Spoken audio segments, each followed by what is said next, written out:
ಈ ಕ್ಷಣದ 25 ಸುದ್ದಿಗಳನ್ನ ಕ್ವಿಕ್ ಆಗಿ ನೋಡ್ತಾ ಹೋಗೋಣ.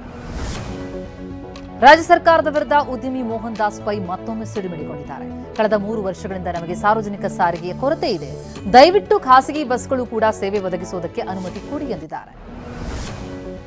ಮೋಹನ್ ದಾಸ್ ಪೈ ಆರೋಪಕ್ಕೆ ರಾಮಲಿಂಗಾರೆಡ್ಡಿ ತಿರುಗೇಟು ಕೊಟ್ಟಿದ್ದಾರೆ. ಬಿಎಂಟಿಸಿ ಎಂಡಿ ಜೊತೆ ಚರ್ಚೆಗೆ ಆಗಮಿಸುವಂತೆ ಪಂಥಾಹ್ವಾನ ಕೊಟ್ಟಿದ್ದಾರೆ.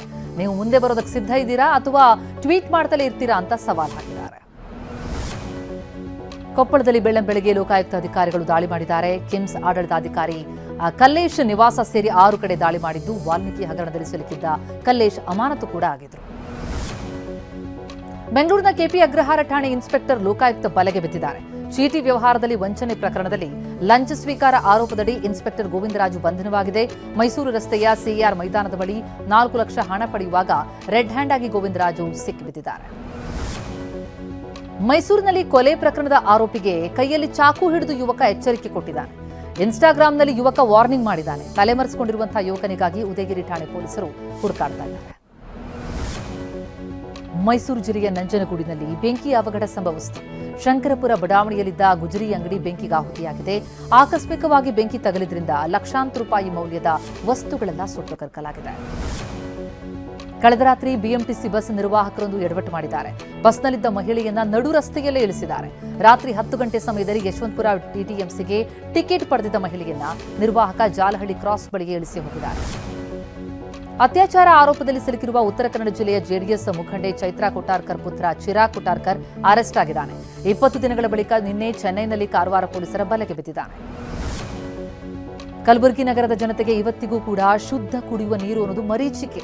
ಜನ ಬಳಕೆ ಮಾಡಿ ಚರಂಡಿಗೆ ಬಿಟ್ಟ ನೀರನ್ನ ಮರಳಿ ಅಧಿಕಾರಿಗಳು ಜನರಿಗೆ ಸರಬರಾಜು ಮಾಡ್ತಾ ಇದ್ದಾರೆ ಎನ್ನುವ ಆರೋಪ ಕೇಳಿಬರ್ತಾ ಇದೆ. ಬೆಂಗಳೂರು ಗ್ರಾಮಾಂತರ ಜಿಲ್ಲೆ ದೊಡ್ಡಬಳ್ಳಾಪುರದಲ್ಲಿ ಪ್ರೀತಿಸಿ ಮದುವೆಯಾಗಿ ಮಹಿಳೆಯೊಬ್ಬರು ಮೋಸ ಮಾಡಿದ್ದಾರೆ ಅಂತ ಆರೋಪಿಸಲಾಗಿದೆ. ಅಣಬೆ ಗ್ರಾಮದ ಸುಧಾರಾಣಿ ಮೋಸ ಮಾಡಿದ್ದಾರೆ ಅಂತ ಇಬ್ಬರು ಗಂಡಂದಿರು ಪೊಲೀಸ್ ಠಾಣೆ ಮೆಟ್ಟಿಲೇರಿದ್ದಾರೆ. ಮೈಸೂರಿನಲ್ಲಿ ನಕಲಿ ಒಡವೆ ಇಟ್ಟು ಬ್ಯಾಂಕ್ಗೆ ಲಕ್ಷಾಂತರ ರೂಪಾಯಿ ವಂಚನೆ ಮಾಡಲಾಗಿದೆ. ತಮಿಳುನಾಡು ಮೂಲದ ಮರ್ಕೆಂಟೈಲ್ ಬ್ಯಾಂಕ್ಗೆ 56,78,000 ರೂಪಾಯಿ ಮೋಸ ಆಗಿದೆ. 7 ಮಂದಿ ವಿರುದ್ಧ ಎಫ್ಐಆರ್ ದಾಖಲಿಸಲಾಗಿದೆ. ತುಮಕೂರು ಜಿಲ್ಲೆಯಲ್ಲಿ ಸರ್ಕಾರಿ ಇಲಾಖೆಗಳ ಬೊಕ್ಕಸ ಖಾಲಿ ಎಂಬ ಶಂಕೆ ಇದೆ. ಯಾಕಂದ್ರೆ ವಿವಿಧ ಇಲಾಖೆಗಳು 44 ಕೋಟಿ 5 ಲಕ್ಷ ರೂಪಾಯಿ ವಿದ್ಯುತ್ ಬಿಲ್ ಅನ್ನು ಬಾಕಿ ಉಳಿಸಿಕೊಂಡಿದ್ದು, ವಿದ್ಯುತ್ ಸಂಪರ್ಕ ಕಡಿತಗೊಳಿಸುವುದಕ್ಕೆ ಬೆಸ್ಕಾಂ ಚಿಂತನೆ ನಡೆಸ್ತಾ ಇದೆ. ಗದಗದ ಲಕ್ಕುಂಡಿ ಗ್ರಾಮದಲ್ಲಿ ಉತ್ಖನನ ಕಾರ್ಯ 13ನೇ ದಿನಕ್ಕೆ ಕಾಲಿಟ್ಟಿದ್ದು, ಕೋಟೆ ವೀರಭದ್ರೇಶ್ವರ ದೇಗುಲ ಮುಂಭಾಗದಲ್ಲಿ ಈವರೆಗೂ 45ಕ್ಕೂ ಹೆಚ್ಚು ವಿಶೇಷ ಪ್ರಾಚ್ಯಾವಶೇಷ ವಸ್ತುಗಳು ಪತ್ತೆಯಾಗಿವೆ. ದೇವನಹಳ್ಳಿ ಕೆಂಪೇಗೌಡ ಅಂತಾರಾಷ್ಟ್ರೀಯ ವಿಮಾನ ನಿಲ್ದಾಣದಲ್ಲಿ ವಿಮಾನ ಹಾರಾಟದಲ್ಲಿ ವ್ಯತ್ಯಯಾಗಿದೆ. ಬೆಳ್ಳಂಬೆಳಗ್ಗೆ ದಟ್ಟ ಮಂಜು ಆವರಿಸಿದ್ರಿಂದ ಏರ್ಪೋರ್ಟ್ನಲ್ಲಿ 16 ವಿಮಾನಗಳ ಟೇಕ್ ಆಫ್ನಲ್ಲಿ ವಿಳಂಬ ಆಯಿತು. ವಿಮಾನ ಅಪಘಾತದಲ್ಲಿ ಸಾವನ್ನಪ್ಪಿದ ಅಜಿತ್ ಪವಾರ್ ಬಳಿಕ ಎನ್ಸಿಪಿಯಿಂದ ಡಿಸಿಎಂ ಯಾರಾಗಲಿದ್ದಾರೆ ಎನ್ನುವಂತಹ ಕುತೂಹಲ ಕೆರಳಿತು. ಅಜಿತ್ ಪವಾರ್ ಪತ್ನಿ ಸುನೇತ್ರಾ ಪವಾರ್ ಅವರನ್ನೇ ಡಿಸಿಎಂ ಹುದ್ದೆಗೆ ಎನ್ಸಿಪಿ ಪ್ರಸ್ತಾಪಿಸ್ತಾ ಇದೆ. ಅಜಿತ್ ಪವಾರ್ ಪ್ರತಿನಿಧಿಸ್ತಾ ಇದ್ದ ಬಾರಾಮತಿ ವಿಧಾನಸಭಾ ಕ್ಷೇತ್ರದಿಂದಲೇ ಸುನೇತ್ರಾ ಪವಾರ್ ಅವರನ್ನ ಕಣಕ್ಕಿಳಿಸುವ ಸಾಧ್ಯತೆ ಇದೆ. ನಿಷ್ಕ್ರಿಯಗೊಂಡಿದ್ದ ಭಾರತೀಯ ಕ್ರಿಕೆಟ್ ಸ್ಟಾರ್ ಆಟಗಾರ ವಿರಾಟ್ ಕೊಹ್ಲಿ ಇನ್ಸ್ಟಾಗ್ರಾಂ ಸಕ್ರಿಯವಾಗಿದೆ. ರಾತ್ರಿ 12 ಗಂಟೆ ನಂತರ ಇನ್ಸ್ಟಾಗ್ರಾಂ ಖಾತೆ ನಿಷ್ಕ್ರಿಯವಾಗಿತ್ತು. ಇದರಿಂದ ಅನುಷ್ಕಾ ಶರ್ಮಾ ಅವರ ಕಮೆಂಟ್ ಸೆಕ್ಷನ್ಗೆ ಅಭಿಮಾನಿಗಳು ಪ್ರಶ್ನೆಗಳ ಸುರಿಮಳೆಯನ್ನು ಹರಿಸಿದ್ರು. ಸ್ಪಷ್ಟನೆ ಕೊಡುವಂತೆ ಮನವಿ ಮಾಡಿದರು. ಮಹಿಳಾ ಪ್ರೀಮಿಯರ್ ಲೀಗ್ ಕ್ರಿಕೆಟ್ ಟೂರ್ನಿಯಲ್ಲಿ ರಾಯಲ್ ಚಾಲೆಂಜರ್ಸ್ ಬೆಂಗಳೂರಿನ ವನಿತೆಯರು ಫೈನಲ್ ಪ್ರವೇಶಿಸಿದ್ದಾರೆ.